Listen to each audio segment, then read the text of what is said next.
In today's episode, a hunter shoots at a tiger and unknowingly turns it into the most deadly predator of all time. Seeking revenge on humans, it goes on to kill and eat 436 innocent people in Nepal and India, holding the record for the most people killed by any one animal. Hit that like button and subscribe right now. This is the terrifying story of the Champawat Tiger.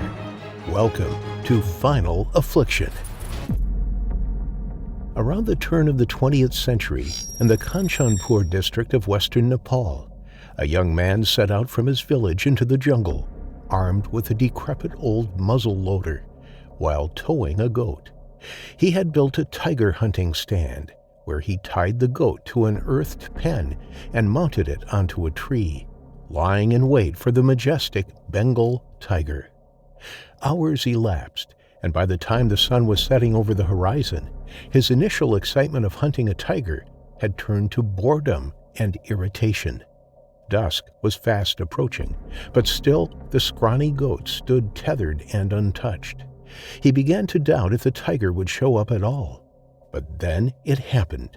The tiger gracefully appeared with a force unlike any he had ever seen. It attacked the goat with appalling power, which was a big contrast to its beauty. It was as if the dappled patterns of the forest floor themselves had come alive and possessed it. The goat had no time to neither cry nor move. One moment it was alive, and the next it was gone. The young man's mission was suddenly called to question.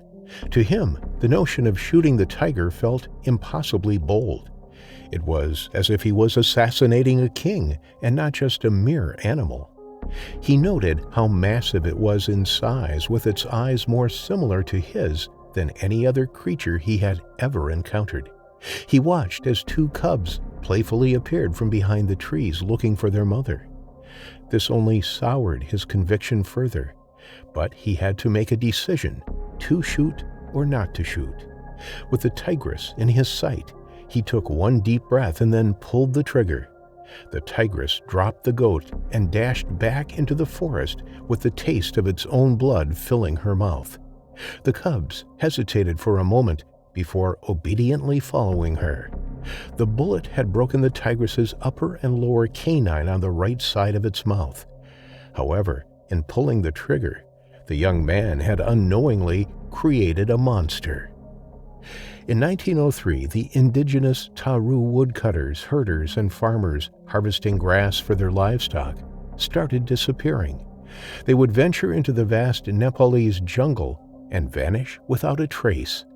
The Bengal tigress had begun its revenge without warning. Soon enough, it went on a hunting spree, bringing entire villages of western Nepal to their knees. It attacked with stunning speeds, snapping necks with its powerful jaws as its razor-sharp claws pinned down and shredded the victim's flesh. What began as rustling in the tall grass or a whisper of padded feet would end with an explosion of primal savagery that would be over in seconds. From men and women to even children, the soon-to-be famous beast made the locals prisoners in their own homes.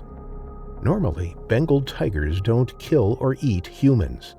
They are semi-nocturnal predators that fear humans and will generally change direction at the first sight of man rather than confronting him.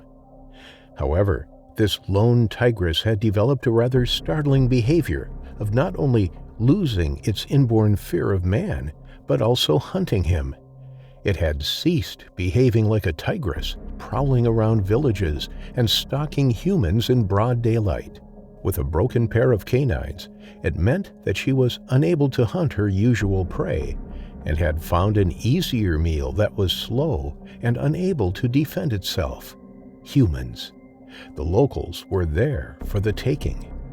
The villagers decided that if anyone was going into the jungle, they had to be in groups. But this didn't help. The elusive tigress was smart enough to only strike when one wandered off alone, dismembering their body parts as it tore them to pieces, leaving nothing but their tattered, bloody clothes. The attacks became so frequent that the locals thought there was more than one tigress attacking them. Soon enough, the beast had racked up an insane number of victims, nearing 200 people.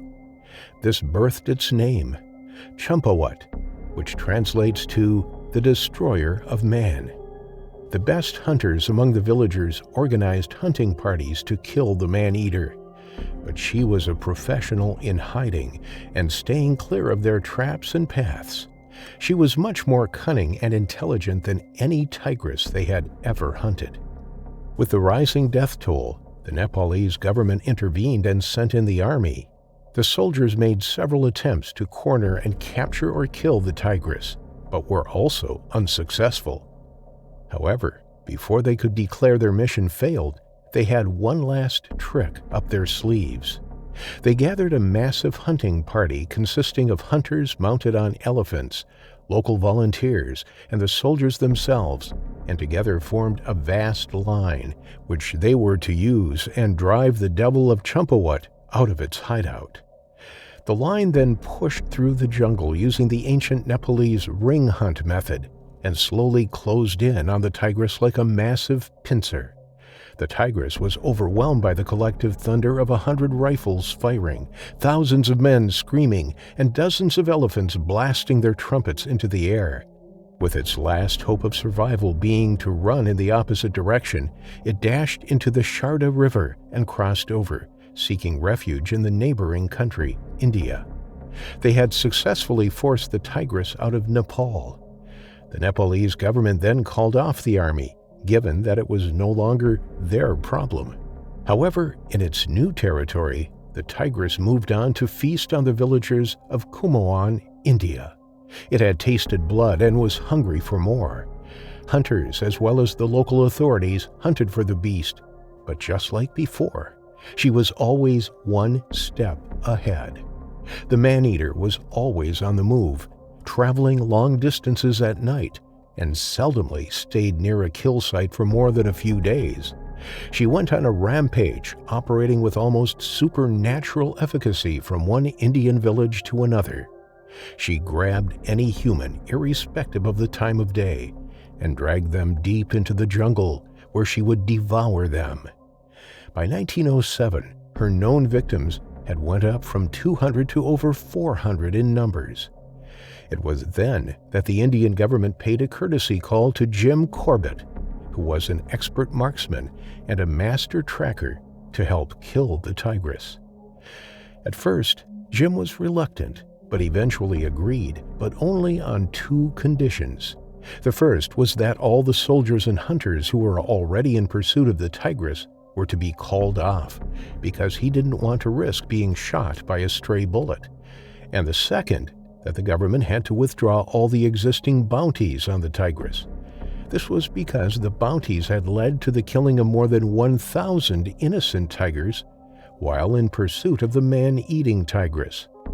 Both of his conditions were met, and he leapt into action.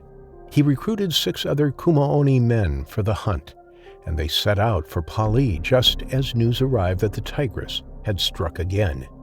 Traveling light and moving fast, the men marched on foot, passing over hills and valleys, with none having an idea of the horrors that awaited them on the other side. On the 3rd of May, 1907, the men entered the village of Pali, but they felt as though they were in a ghost town. The central courtyard was bare, and the stone huts were silent. It was like an abandoned village, not a soul outside. Something terrible had happened here. For 5 days, the villagers had not gone beyond their own doorsteps and were in a state of abject terror. In the next 3 days, Jim and his men patrolled the dense forest near Pali, but when the tigress failed to show up, they concluded that it must have shifted its hunting ground to the nearby village, Champawat. Early the next morning, they set out toward the village. They arrived just immediately after it had dragged a 16-year-old girl collecting firewood into the forest. The men followed the blood trail leading into a ravine. They found bone splinters, a human leg still trickling warm blood, and her skirt along the trail of carnage.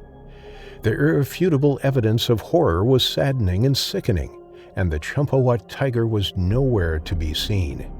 The next day, with the help of the local volunteers who flashed out the tigress, Jim Corbett fired 3 shots from his double-barrel black powder rifle, bringing the tigress's 7 years of terror to an end.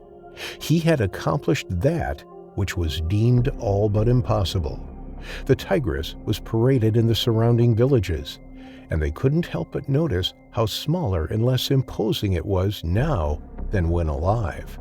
Celebrations followed and went deep into the night, with the sound of jubilant songs filling the air.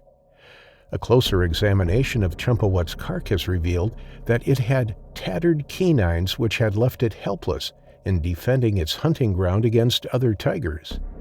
This in turn had forced it to venture into the human settlements. Additionally, the humans had razed the jungles for timber and farmlands, driving the tigers and their usual prey out of their habitats. The Champawat Tiger's attacks were listed in the Guinness Book of World Records as the highest number of human fatalities from a tiger. At the time of her death, the tigress had devoured 436 souls, not counting livestock and wild game. This number is believed to be more than any other individual killer, man or animal, before or even in years to come. Some described her as the most prolific serial killer of human life the world had ever seen.